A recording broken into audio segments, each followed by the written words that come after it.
My dear students, welcome back to our channel. In this video, I will be explaining the MBA 4th semester subject Financial Analytics as prescribed by JNTUH and other universities of Telangana. We will go through the important questions and answers one by one. Let's begin with a quick revision. Unit 5 first important short question is Bond Valuation. Bond valuation means finding the current price of a bond based on its future payments, interest and final amount. It helps investors know how much to pay today for a bond that gives money in the future.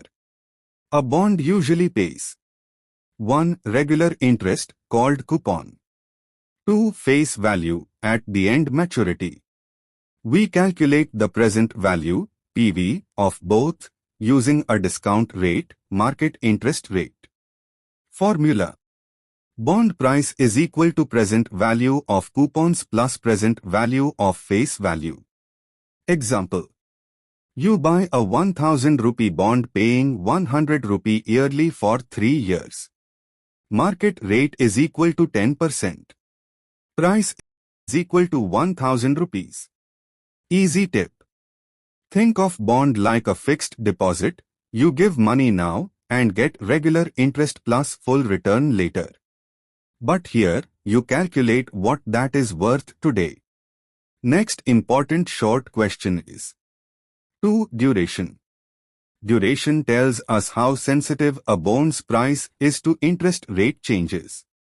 It also shows the average time, in years, it takes to get all money, interest plus principal, from a bond. If interest rates rise, bond prices fall, duration helps us measure that risk. Example. Suppose you have a 1000 rupee bond that pays 100 rupee per year for 3 years and 1000 rupees at the end of 3rd year. If the duration is 2.7 years, it means you'll recover most of your money in 2.7 years. If interest rate increases by 1%, bond price may fall by about 2.7%. Easy tip to remember. Think of duration as a balance point of cash flows, like a seesaw where money comes at different times. Longer duration is equal to more price movement when rates change. So, shorter duration is equal to safer from interest rate changes. Very useful for investors managing risk. Next important short question is 3. Bond return. Bond return means how much profit an investor makes from a bond. It includes 1. Coupon income, interest you get every year. 2. Capital gain or loss, difference between buying price and selling maturity price. Formula. Total return is equal to coupon plus price change, purchase price times 100. Example. You buy a bond for 950 rupees. It gives 50 rupee interest yearly, coupon. After 1 year, you sell it for 980 rupees. Return is equal to 50 rupees plus 30 rupees. 950 rupees times 100 is equal to 8.42%. Easy tip to remember. Bond return is like earning rent plus selling price of a house. Rent is equal to coupon, price change is equal to profit loss. So, bond return is not just interest, it also depends on market price movement. Understanding this helps investors compare bonds and decide the best one to invest in. Next important short question is 4. Bond beta. Bond beta measures how much a bond's price moves compared to the stock market.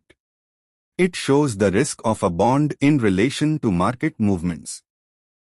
If bond beta is equal to 1, bond moves same as market. If bond beta 1, bond is less risky than market. If bond beta 1, bond is more risky. Example. Suppose a bond has beta is equal to 0.5. If the stock market goes up by 10%, the bond price may go up by 5%. If the market falls by 10%, bond may fall by only 5%. So, it is less risky than stocks. Easy tip to remember. Think of beta like a bike following a car market. If the bike, bond, follows slowly beta 1. If it speeds faster than the car beta 1. If it follows exactly beta is equal to 1. Bond beta helps investors pick stable or risky bonds based on their risk level. Next unit 5. Long questions. First important long question is duration of bond with uneven payments. Duration tells us how long, on average, it takes to get back the money invested in a bond, considering all future cash flows, coupon plus principal. But when payments are uneven, not equal every year, calculating duration becomes a bit tricky. In real life, some bonds may give different coupon payments each year or include part payments of the principal. For such bonds, we calculate weighted average time of all cash flows. Steps to calculate duration, uneven payments. 1. List all cash flows received in each year. 2. Find present value, PV, of each cash flow using market interest rate. 3. Multiply PV times time, year, to get time-weighted PV. 4. Add all time-weighted PVs. 5. Divide by total bond price, sum of all PVs.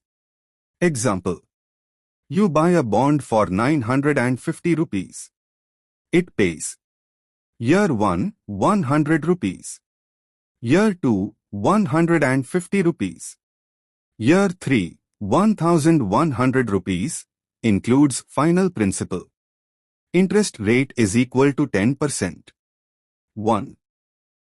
PV of year 1 is equal to 100 rupees, 1 plus 0.10 is equal to 90 rupees and 91 paise.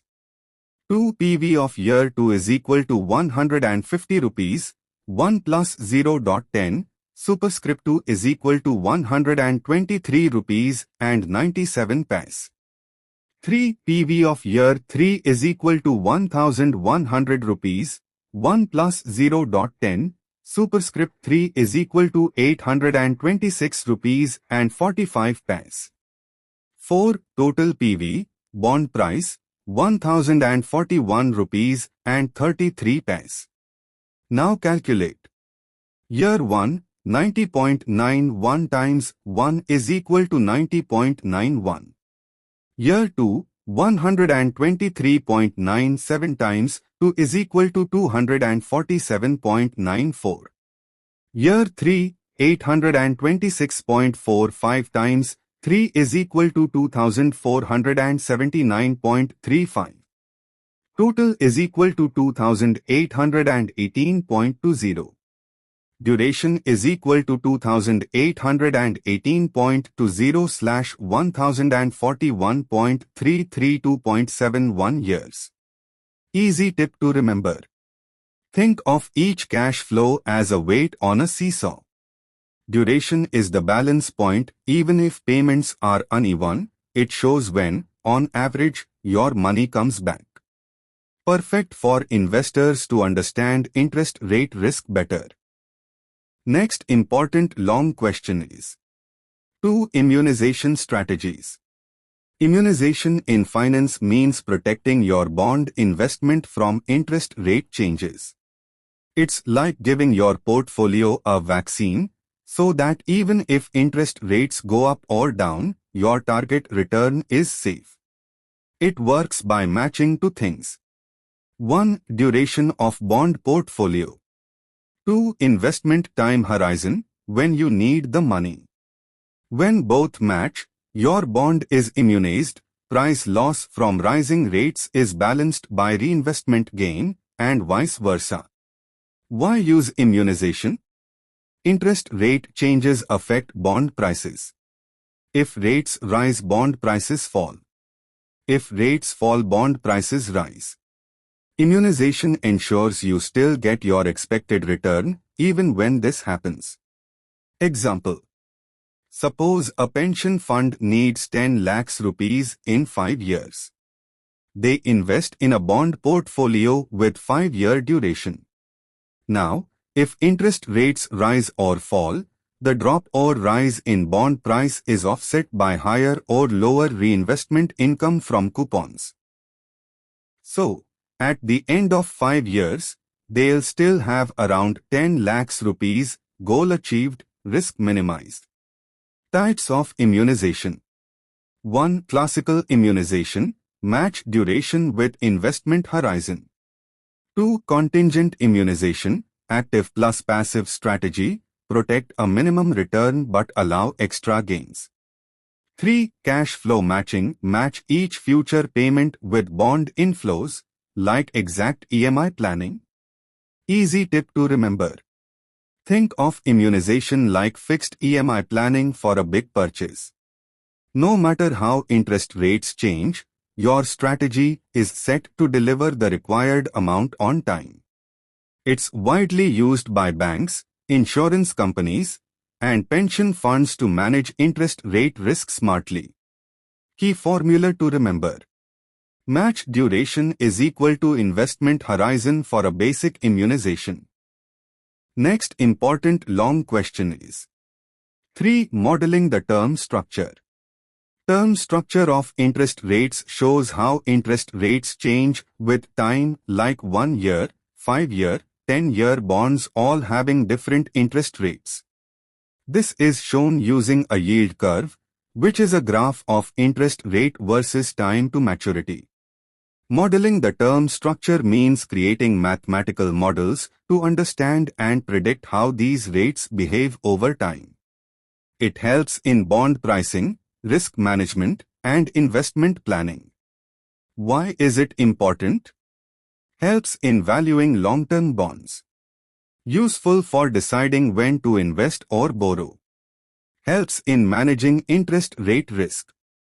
Types of yield curves. 1. Normal long-term rates short-term, economy growing. 2. Inverted short-term long-term, possible recession. 3. Flat all rates are almost equal, uncertainty. Example. Suppose 1-year rate is equal to 5%. 5-year rate is equal to 6%. 10-year rate is equal to 6.5%. This creates a normal yield curve. An investor can use this to plan. If expecting rates to fall, invest in long-term bonds now. Popular models. 1. Pure expectations theory, long-term rate is average of expected short-term rates. 2. Liquidity preference theory, investors want extra return, premium, for longer investments. 3. Market segmentation theory, different rates exist for different time frames due to demand-supply. Easy tip to remember. Think of the term structure like a train ticket pricing chart. Short journey is equal to low cost, low interest. Long journey is equal to higher cost, more interest or risk. Modeling helps you predict these prices in the future and plan your trip, investment better. If you understand how the yield curve behaves, you can make smarter bond decisions like when to buy, sell, or hold. Next important long question is 4. Calculating expecting bond return in a single and multi-period framework. Expected bond return tells you how much return, profit, you can expect from a bond based on its interest payments, price changes, and time period. You can calculate it in 2 ways. 1. Single period framework, return over 1 year or short term. 2. Multi-period framework, return over several years. 1. Single period framework. In this, we calculate return for one period, usually 1 year. Formula. Return is equal to coupon plus price change, purchase price times 100. Example. Buy a bond at 950 rupees. It pays 50 rupee interest. Sell it for 970 rupee after 1 year.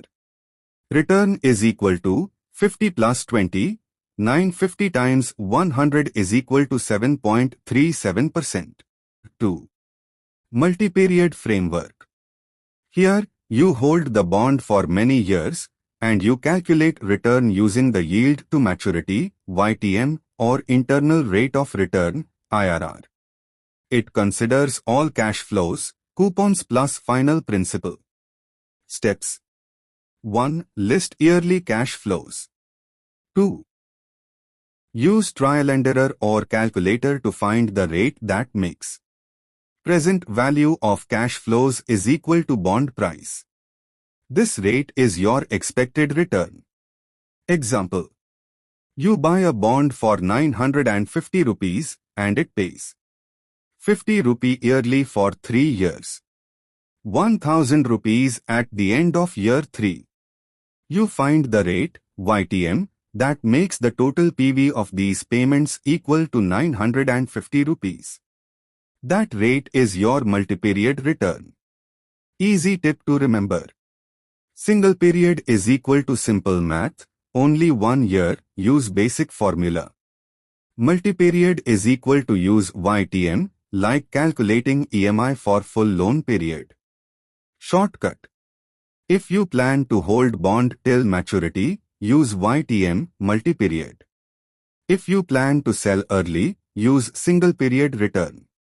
Understanding both helps you make smart decisions, when to buy, hold, or sell a bond. Next important long question is 5. Semi-annual transition matrix. A transition matrix shows how a bond's credit rating might change over time, for example, from AA to A or A to A. This helps investors understand the credit risk, chance of default or downgrade. A semi-annual transition matrix gives this information for a 6-month period, half year. What does it show?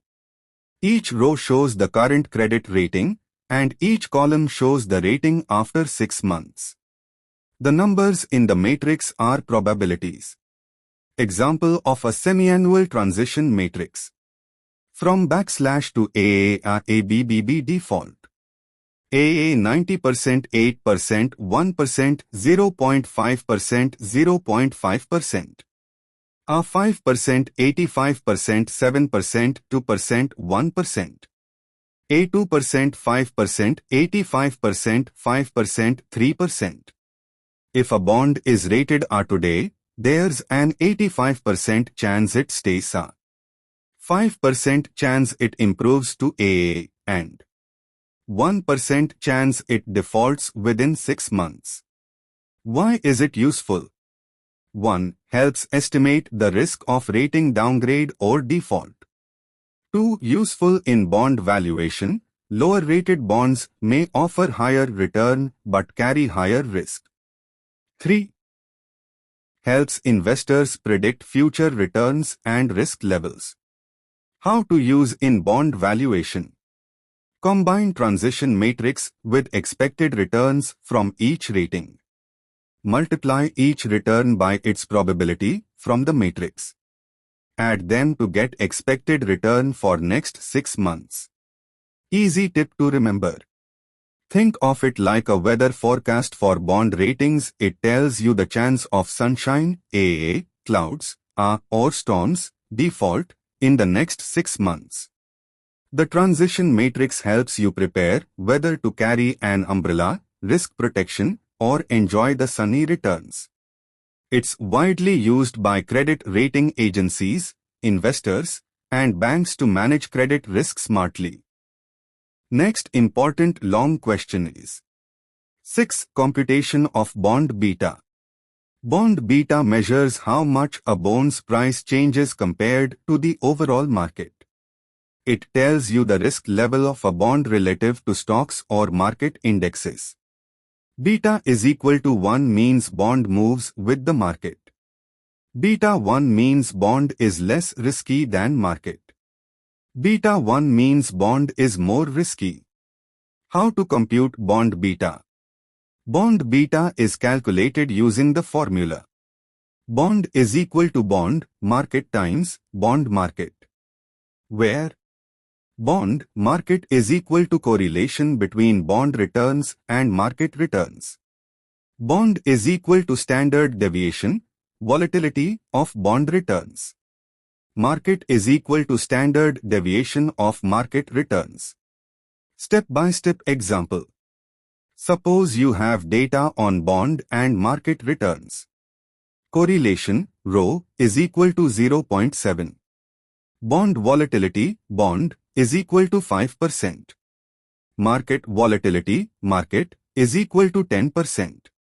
Then, bond is equal to 0.7 times 5% 10% is equal to 0.35. This means the bond is less risky than the market. Why is bond beta important? Helps investors understand how bond price reacts when the market moves. Useful in portfolio management to balance risk. Helps calculate expected return using CAP, capital asset pricing model. Easy tip to remember. Think of beta as a bones market dance, how much it moves when the market moves. Low beta calm dancer, less movement. High beta wild dancer, more movement. Knowing bond beta helps investors choose bonds that fit their risk appetite, whether safe or adventurous. By calculating bond beta, you can better manage risk and returns in your investment portfolio.